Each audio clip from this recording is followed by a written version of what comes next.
Yon mga masters, bali tuwing umaga na po tayo mag-a-upload ng 8 videos araw-araw. Bali hindi na po tayo mag-a-upload tuwing gabi. Tuwing umaga na po tayo mag-a-upload ng 8 videos mga masters. At maraming salamat sa mga solid kong masters na hindi nag-skip. Maraming salamat sa inyo. At mag-iingat po kayo palagi and God bless. Magandang gabi mga masters, bali ngayon po ay 8 videos po ma-upload ko po sa aking YouTube channel. Tama nga mga masters, 8 videos nga po ma-upload ko. Yon, what's up mga masters? Nandito na naman tayo sa panibagong araw, panibagong kabanata na naman ang pagsasama-samahan natin ngayon guys.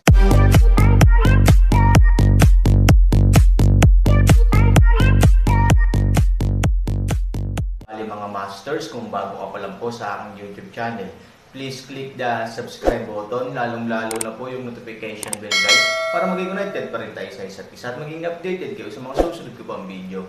Bali mga masters, bago natin umpisahan ng kwento ay mag-shoutout po muna tayo para sa mga solid nating tagapakinig. Shoutout kay Rocky Rondina at shoutout kay Renz Rigor. Yun na nga mga masters, no? Bali hindi na ito patagalin. In 3, 2, 1, let's go! Mga master, 8 video na ang mapapakinggan nyo everyday, 4 sa umaga at 4 sa gabi. Salamat mga master. Galit na tiningnan ni Ivory si Gusushan, at dumudugo ang kanyang bibig. Nang makita ang mga mata ni Ivory, namuo ang mga kilay ni Gusu at napangiti, ano?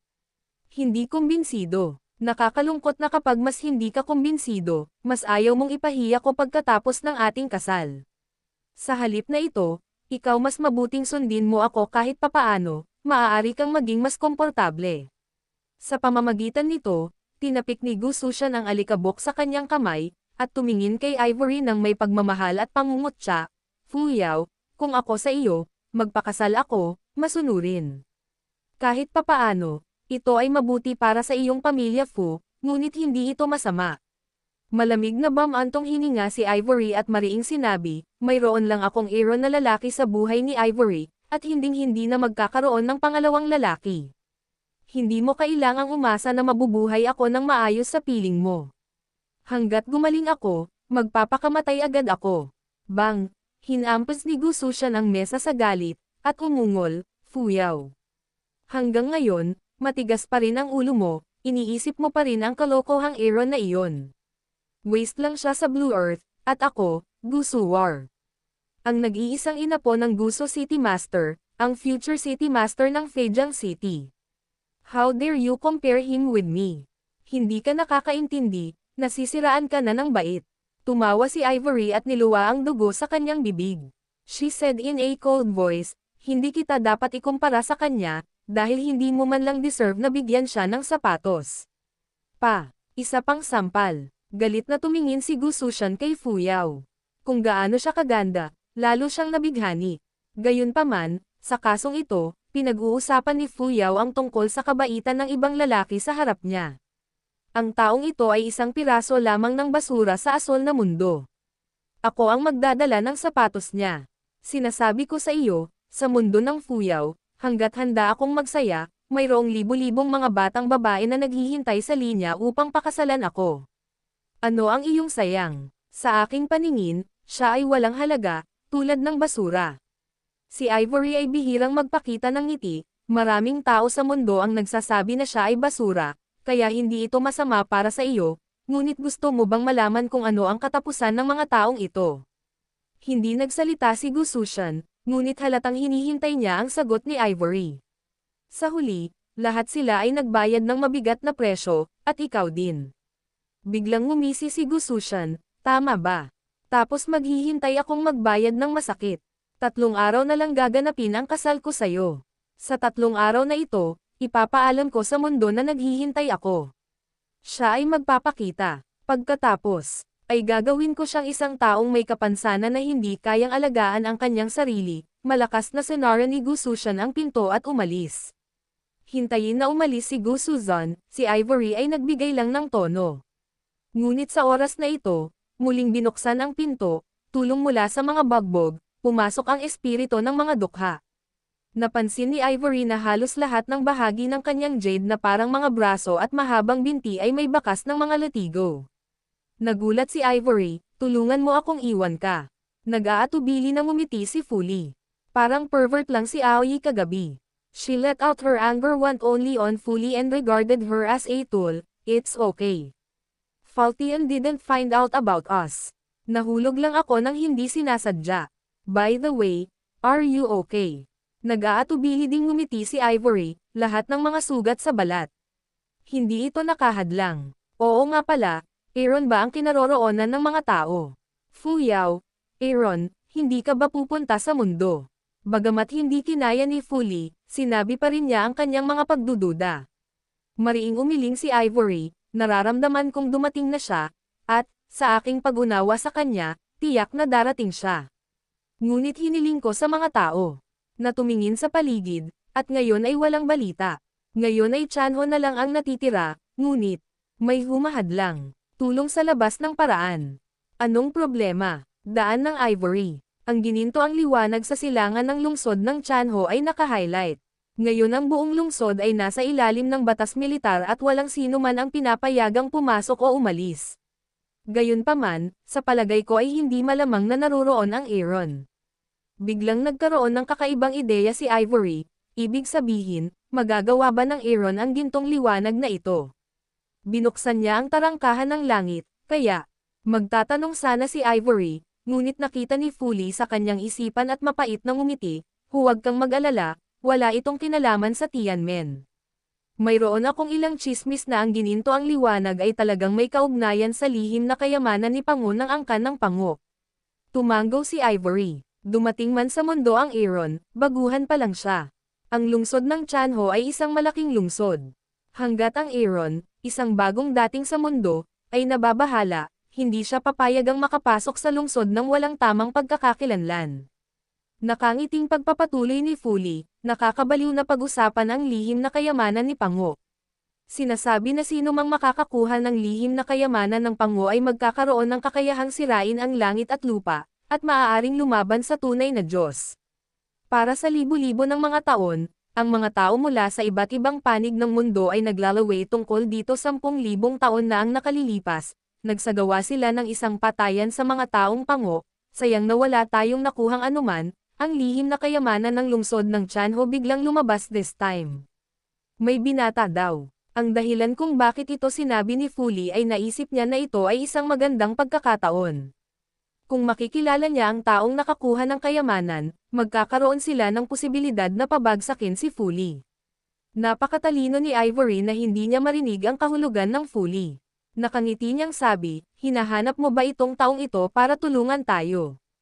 Tumanggo si Fully, pero ngayon, lahat ng kamay niya ay naghahanap ng Aaron, kaya kitang-kita na nakikipagkita siya kay Ivory, okay lang. Hindi mo kailangang maghanap ng 3,000. Kumuha ng isang grupo ng mga tao upang hanapin ang isa na may kayamanan. Hindi ko sinasadya iyon, Fuyao. Tulong na umalis sa maling paraan, okay lang. Anyway, sinabi ni Gu Sushan na ang pagpapakasal niya sa akin ay isa sa publiko sa lahat ng direksyon. Natatakot akong darating si Han Sanchen kapag nalaman niya ang tungkol dito. Kaya mag-iiwan na lang ako ng kaunting staff at maghihintay sa labas ng lungsod.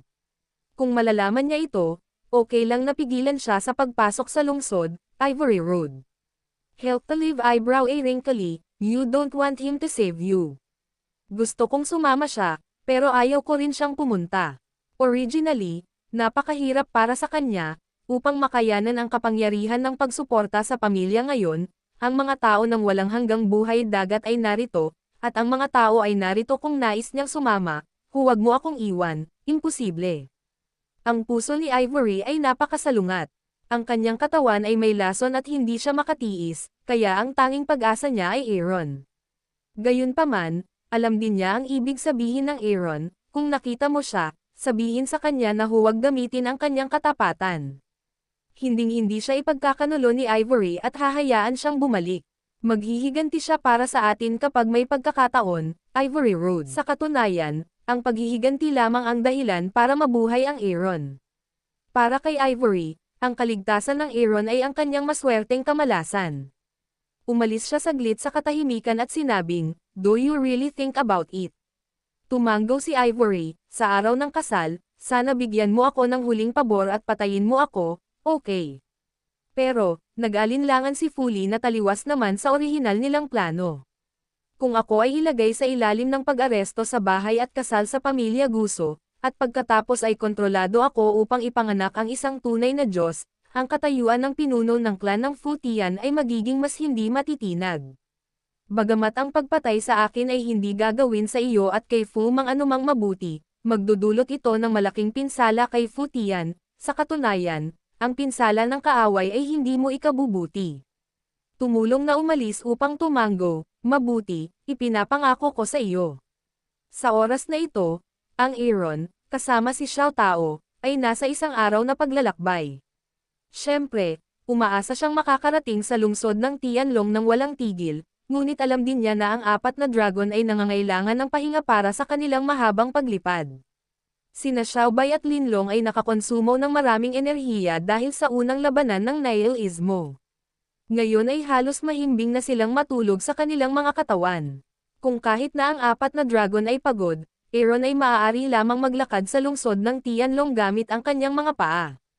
At saka, si Xiao Tao ay walang mga nagawa, ngunit siya ay tumatakbo sa loob at labas ng ilang araw at gabi. Kailangan niya ng higit na pahinga.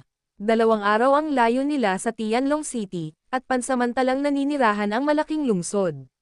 Sa bahay panuluyan, umupo si Aaron Peach, sa oras na ito, isang young master, na may ilang doglegs na nagyayabang. Nang makita siya ng tindera, agad siyang binati, "Oh, hindi ba ito si Uncle Zhang? What brings nandito ka na? Maupo ka sa loob, maupo ka sa loob." Pagmamalaki ng young master, sa patnubay ng tindera, umupo siya sa isang eleganteng upuan sa gitna ng bulwagan. Sa oras na ito, maingat na naghihintay sa kanya ang ilang kabataang lalaki sa tindahan, ang lalaking tsaa at ang taga-tubig. Hindi masyadong inisip ito ng Aaron. Uminom siya ng tsaa ng mag-isa. Ang ilang mga tao ay nagsisimulang hindi nasisiyahan. "Damn, a bunch of powerful dogs, what do you mean now, huh? They've all went to serve Zhang Yongjin. We're not guests, di ba?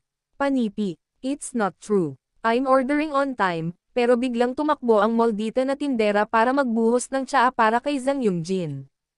Ano iyon? Halika, 2 magkapatid, huwag kang magalit. Sino ang makakapagpaiba kay Zhang Yongjin sa dati? Hindi na ako si Zhang Yongjin. Iba na ang pinanggalingan ko." Panipi, sa pagsasalita tungkol dito, may agad na hinamak, ang hindi pangkaraniwan. Para kay Laozi, isang kamatayan ang mawalan ng tao. Panipi, tama, sayang pa rin ang mga sirang sapatos, at walang kahihiyang nagsilang ng anak para sa basurang iyon. Bihira sa pamilya nila ang ganyang babae. Nag-echo yung isa. Kung tutuusin, wag mong sabihin yan. Kahit kailan, ngayong magkapit-bisig na ang 2 pamilya, iba na ang lakas nila. Isa pa, yung babae, hindi kasing galing ng sinabi mo. Kung tutuusin, babae siya na kayang magbigay, kapanganakan ng isang tunay na Diyos, at siya ay napakaganda. Ano ang silbi ng kagandahan tulad ng sinasabi ko, ito ay isang patutot. Sabihin mo na, magkakagulo na naman. Ano ang sinasabi ko, natatakot ako na hindi niya gagawin ito. Babae sa bibig mo. Tiningnan ng pinuno ang Aaron at ininom ang alak ng may paghamak. Sinabi niya sa malamig na boses, "Sino pa kaya ito? Isa kang bastardo ng pamilyang Fu, Fu Yao." Panipi, ang mukha ni Aaron ay kasing bakal ng bakal, at ang kanyang mga mata ay puno ng mamamatay tao na espiritu. Sinabi niya na kaya niyang gawin ang lahat, ngunit kung gusto niyang sabihin na walang salita si Ivory, mapoprotektahan ng Aaron ang kanyang mga kahinaan sa sukdulan. Batid ng mamamatay tao na espiritu ng Aaron, hindi napigilan ng pinuno ang paglunok, "Kuya, wala kang kinalaman sa angkan ng Fu, hindi ba?" Aaron sneered, "Wala akong kinalaman sa kanila." "Well, ayos lang." Nakahinga ng maluwag ang pinuno. Bagamat sinabi niyang hindi siya natatakot, hindi ba talaga siya matatakot? Kung hindi siya natatakot, bakit hindi maglakas loob kahit si Zhang Yongjin? Pero ako ang nasa bibig mo. 3,000 evil smile. Nang tumawa si Aaron, nakaramdam ng manhid ang lalaki. Ngunit sa lalong madaling panahon, naisip niya na kung si Aaron ang asawa ng asol na mundo, ano ang matatakot niya? Siya ay isang lalaki mula sa buong mundo. Takot siya sa basura. Isipin ito, napawi ang ngiti niya, tumingin sa buhok ni Aaron ng mapanokso. Tot, kaya ikaw ang kalapiting mababa ang lipad na asawa ah. Nakikita ko ang iyong ulo, talagang berdeng maaari ah. Haha, oo, nagpahayag si Gu Sushan. Makalipas ang 3 araw, ipapahiya niya si Fu Yao ng husto. Pinagtawanan siya ng ibang taong laging nakasunod sa kanya. Yun na nga mga masters, no? Bali panibagong kabanata na naman yung natapos natin ngayong gabi. Muli, maraming salamat po.